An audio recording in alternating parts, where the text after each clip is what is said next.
tips to improve this hip stretch.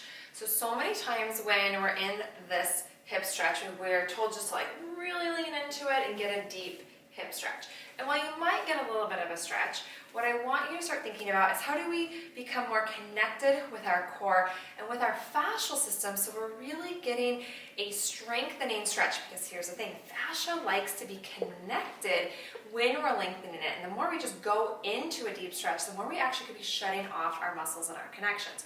So when doing this, I would recommend grabbing another mat to put your knee on, because we definitely don't want this stretch causing any pain for your knee. And if it does, this just may not be the best stretch for you, and I have some other recommendations below.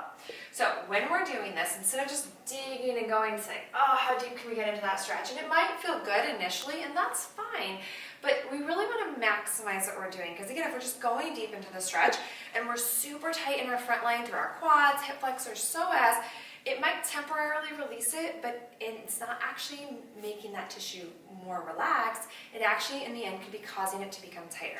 So instead, what I want you to think about is we want to think about lightly zipping up pelvic floor, lower belly.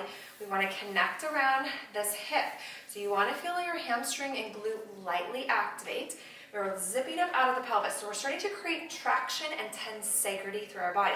Putting weight down through the right leg. So as I'm doing this, basically I'm trying to get my left hip to kind of lift. I'm wrapping around my right and I'm zipping up through my core, and then I'm going to start to lean forward a little bit, but it's not about pushing my hip forward, it's about lifting. So I'm creating this connection through both legs, through my pelvis, not just the left side. And I'm lifting up out of the pelvis, and now from here, we could do where we slightly start to lean back a little bit, so you're going to feel it a little bit deeper into your core. You could lean slightly to the side. Then from here, what I want you to do is we're going to move through this, because movement is the best way to actually start to lengthen the tissue. So from here, I want you to then lift back up and center. I've got weight into my right leg, connecting to that right hamstring as well, and then we're going to slightly go into it, keep pushing, lift, going to go to the side, go to the back, but we're not pulling in our low back, we're lifting always and creating connection. Then I'm going to use my core to zip up and come back to the center, square up my pelvis. You may even want to kind of rotate a little bit. When we kind of rotate the opposite direction, so I'm rotating to the right a little bit, then as we move forward, you may start to feel like, oh, I'm actually starting to get a little bit more range of motion.